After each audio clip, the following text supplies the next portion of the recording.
টানি ধুনি লৈ আমাৰ প্ৰিয় জুবিন গাৰ্গক মাৰি পেলালে যতে ততে লৈ ফুৰাই যেতিয়া তেতিয়া লৈ ফুৰাই কেৱল লৈ ফুৰাই ননসেন্স বেপাৰী হপাই জুবিন গাৰ্গক মাৰি পেলালে আৰু জুবিন গাৰ্গৰ মৃত্যুৰ বাবে দায়ী এই বেপাৰীসকল কিয় নিব লগা হৈছিল ছিংগাপুৰত নাজানে ওলোকে জুবিন গাৰ্গৰ গা বেয়া জুবিন গাৰ্গ ইমান দিন ধৰি বেমাৰ হৈছে অসুখ হৈ আছে এই অসুখীয়া মানুহটোক ছিংগাপুৰলৈ কিয় নিবলগীয়া হ'ল কিয় নিছিল কি ঠাণ্ডাত নিছিল এই বেপাৰীবিলাকে জুবিন গাৰ্গক যেতিয়াই মন যায় তেতিয়াই বেপাৰৰ স্বাৰ্থত ব্যৱহাৰ কৰি কৰি আজি জুবিন গাৰ্গক মাৰি পেলালে ননসেন্স কেইটাই ছিংগাপুৰত নামি পেলাই অলপ গা ধুই অলপ পাৰত ঠিক তেনেকুৱা সময়তে তেওঁলোকে লাইফ জেকেট পিন্ধি আছিলে জুবিন গাৰ্গেও লাইফ জেকেট পিন্ধি আছিলে 7-8জন বুলি কৈছে তাতে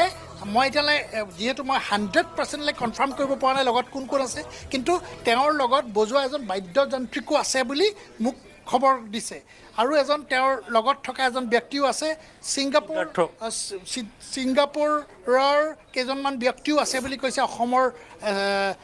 অসমীয়া লোক তাৰ পিছত পৰৱৰ্তী সময়ত যেতিয়া গোটেইকেইজনে লাইফ জেকেট পৰিধান কৰি সাঁতুৰিবলৈ গৈছিলে ওচৰত মানে সেই খুব বেছি ডিপ নাছিল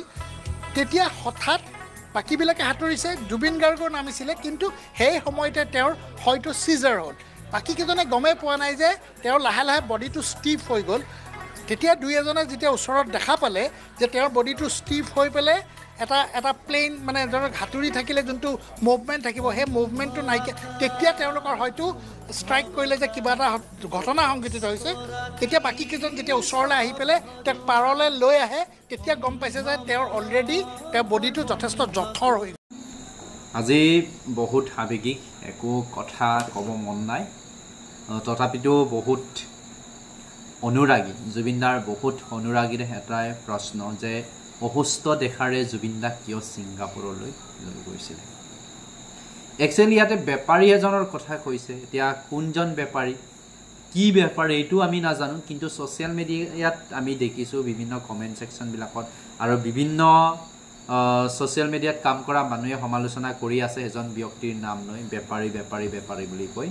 চ' একচুৱেলি বেপাৰী কোন হয় মই সঠিকভাৱে নাজানো কিন্তু এটাই প্ৰশ্ন কি স্বাৰ্থত জুবিনদাই অসুস্থ হৈ থকাৰ স্বত্তেও জুবিনক ছিংগাপুৰলৈ নিব লগা হয় এইটো এটা ডাঙৰ প্ৰশ্ন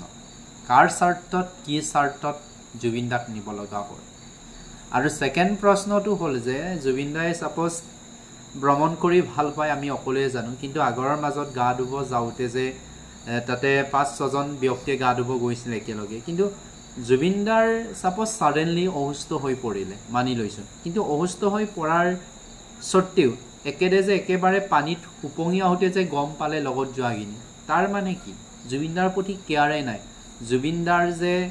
অসুস্থ হৈ আছে জুবিনদাৰ যে তেনেকুৱা বেমাৰ আছে ছাডেনলি কেতিয়াবা অসুস্থ হৈ পৰে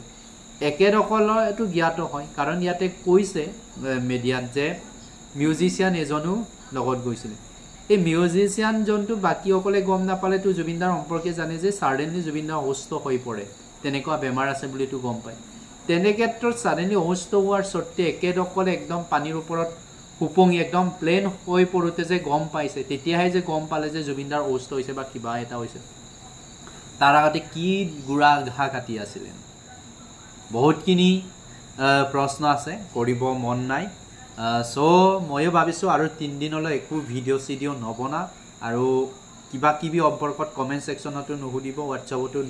নুসুধিব আৰু সুধিলেও মই ৰিপ্লাই নিদিওঁ মন বেয়া আপোনালোকে জানে জুবিনক মনে প্ৰাণে ভাল পাওঁ সৰুৰ পৰা তোমাৰ জুবিনৰ গান শুনিয়ে ডাঙৰ দীঘল হৈছোঁ জুবিন একচুৱেলি আমাৰ কাৰণে ভগৱান সংগীতৰ পূজাৰী বুলি ক'ব লাগিব তেনে এজন ব্যক্তিক হেৰুৱাইছোঁ আৰু তেনে ক্ষেত্ৰত ভিডিঅ' বনোৱাটো পচিবল নহয় চ' মই ভাবোঁ সকলোৱে সজাগ হ'ব লাগে যে অসুস্থ গাৰে কিয় ছিংগাপুৰলৈ লৈ গৈছিল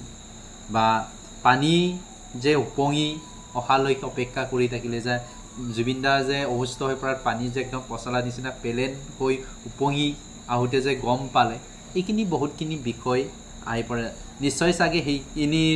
সঠিকভাৱে তদন্ত হ'ব বা হেডকোৱাৰী হ'ব ময়ো ভাবোঁ যে যদি